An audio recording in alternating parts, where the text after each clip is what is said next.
everyone, my name is Dr. Dolores Tarver. I'm a licensed psychologist in Columbus, Georgia, and it is time for the Tea Time with Dr. Tarver is a wellness-based podcast.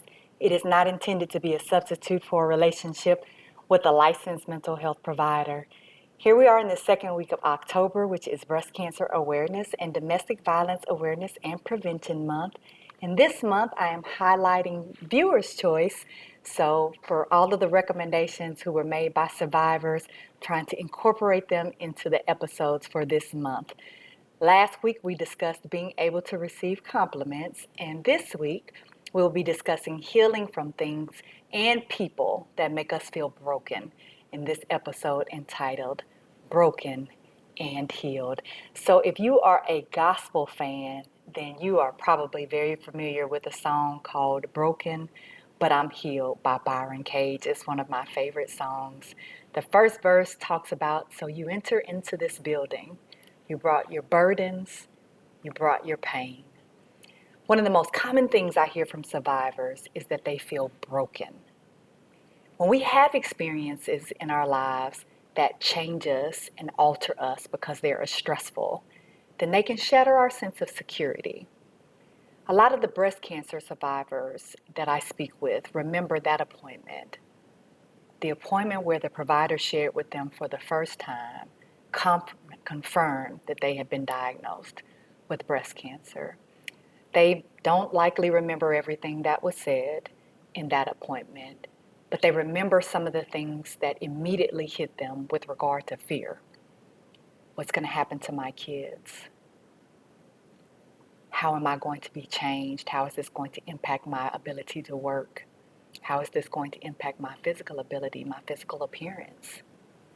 What are some things that I may be losing, giving up in this process that have become so much an integral part of me that I'm not really sure what life is going to be like without them? Can I handle it? Am I going to be able to get through this experience? Is this a journey I want to embark on? Who do I tell? Who don't I tell? What do I do? The shock, the numbness.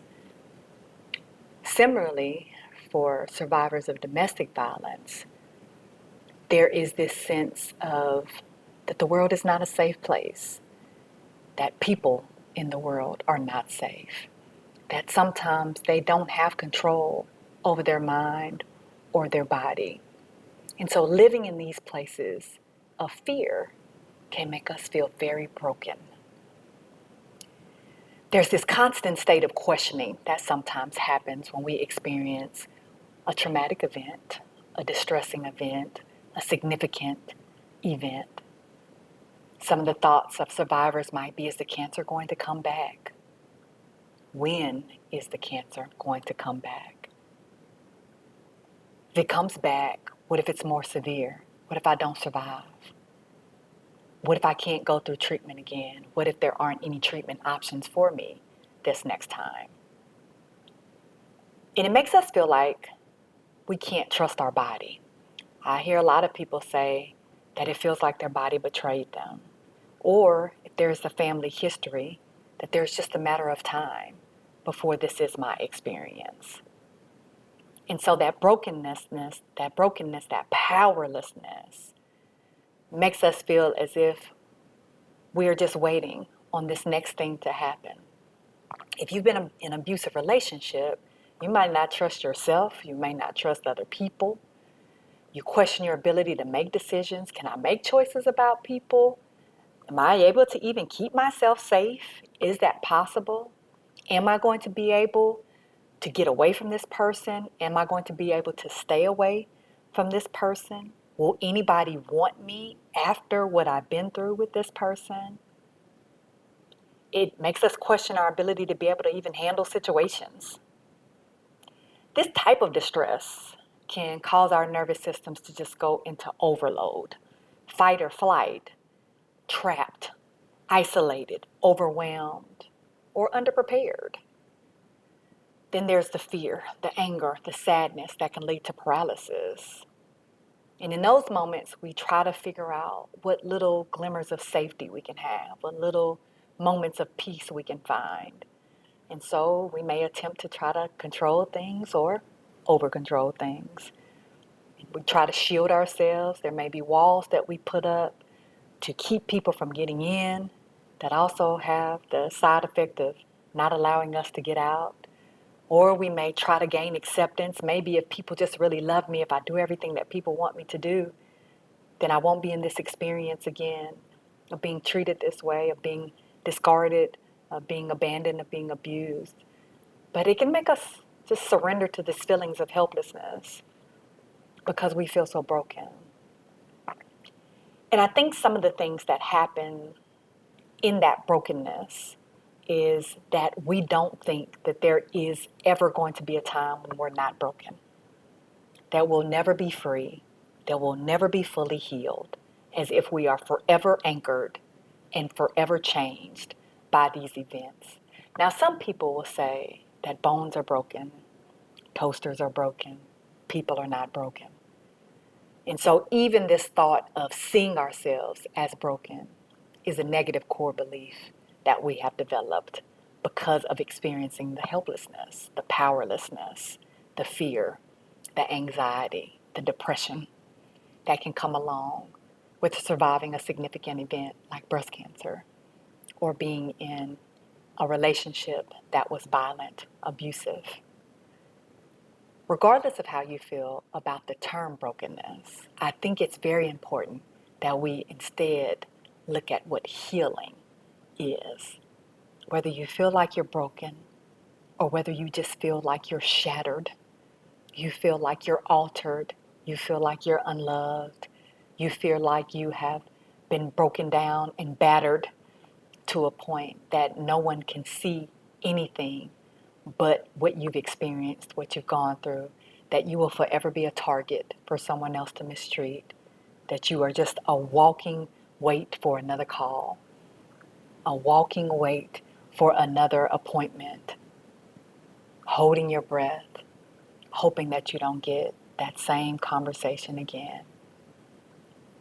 So I want to today spend some time talking about what healing is. Healing is a journey.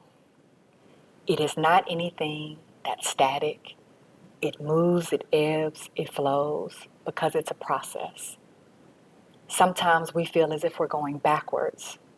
That's the part of healing because healing isn't anything that stops. It continues. Healing can range from days of self-criticism to moments of grace. It can range from periods of feeling stunted and stuck to periods of growth over time. It can be seeing those destructive patterns that I'm engaging in, and not that I stop them in that first step, but that I just recognize them. And then I recognize them and I stay in them a little less long. And then I get to a point where I reset and I'm no longer engaging in destructive patterns because I've replaced them with healthy patterns. Healing is forgiveness. Healing is not only forgiving that person that hurt me, but it's forgiving me because I blamed myself for being with that person. Forgiveness is I didn't go right away when I felt that lump. Forgiveness is I didn't get that test done as soon as I could.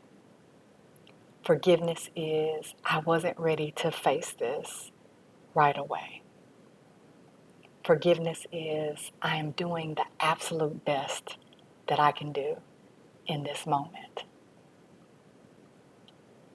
Healing can be fellowship with other survivors because sometimes it is being with other people that remind us of who we are. That I'm not just a diagnosis, that I'm not just a statistic, but that I'm a person who is worthy of love. Healing can be reconstructing how you see yourself. Those negative core beliefs that we develop when we're in this place of fear, anger, paralysis, sadness, it can keep us stuck. It is those thoughts, how we perceive things, that affect how we face things, how we manage things, or our ability to even feel like we can manage things. I remember my mother sharing with me when she got diagnosed with breast cancer, she was so angry with God. Why would you allow me to be diagnosed with breast cancer when I have these babies to raise?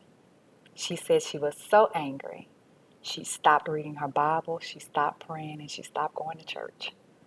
She blamed God for allowing her to have breast cancer. Part of her journey of reconstruction was to be able to recognize that in her relationship with God, it's not that God gave her something that she couldn't handle, but it was that God was walking with her in this diagnosis.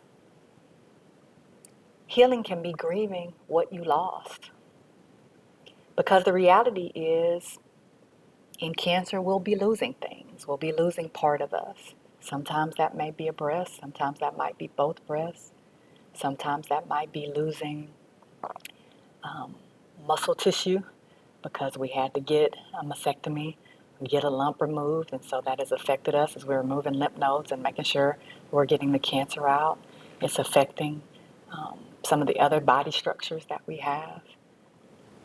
And so I'm grieving what maybe I thought being a person was. That sometimes we attach a lot to our breasts. We attach a lot to our physical looks. And when those things change, we feel like we're not lovable and desirable anymore. And healing can be recognizing that absolutely I need to grieve that.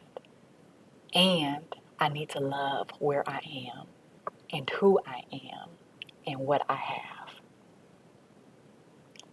Healing can be showing up for yourself on days that are really hard. Days where your thoughts are really beating you down. Your experiences are holding you hostage. And it can be difficult for you to even take a step. And that's when healing can be recognizing you need help and being able to ask for it, even when those thoughts tell you you shouldn't. When you show up and you get that therapy, when you show up and you go to that support group, when you call that friend or family member, when you put on some clothes and leave the house, when you go to church, when you go in prayer, when you meditate. Healing is recognizing that whether or not you feel broken, it does not mean that you're unlovable. It doesn't mean you're useless. It simply means that in this space, because of unconditional love and because of who you are always worthy and you are always enough. Healing is hugging, loving, and appreciating that part of us that survived the best way we knew how, and empowering them that there is life outside of survival, because God did not intend for us to stay in survival mode. Healing is making the best choice you can in this moment, being present in this moment, giving what you can in this moment. Because healing is not only you recognizing that others love you unconditionally, but that you understand the importance of unconditionally loving yourself. Healing is taking a friend with you to your appointment. Healing is crying whenever you need to cry. Healing is walking away even when your abuser tells you you cannot. The third verse of the song, Broken But Healed, states, so by the time you leave this building, my prayer for everyone in here is that you'll have your healing. Healing is possible. Be well.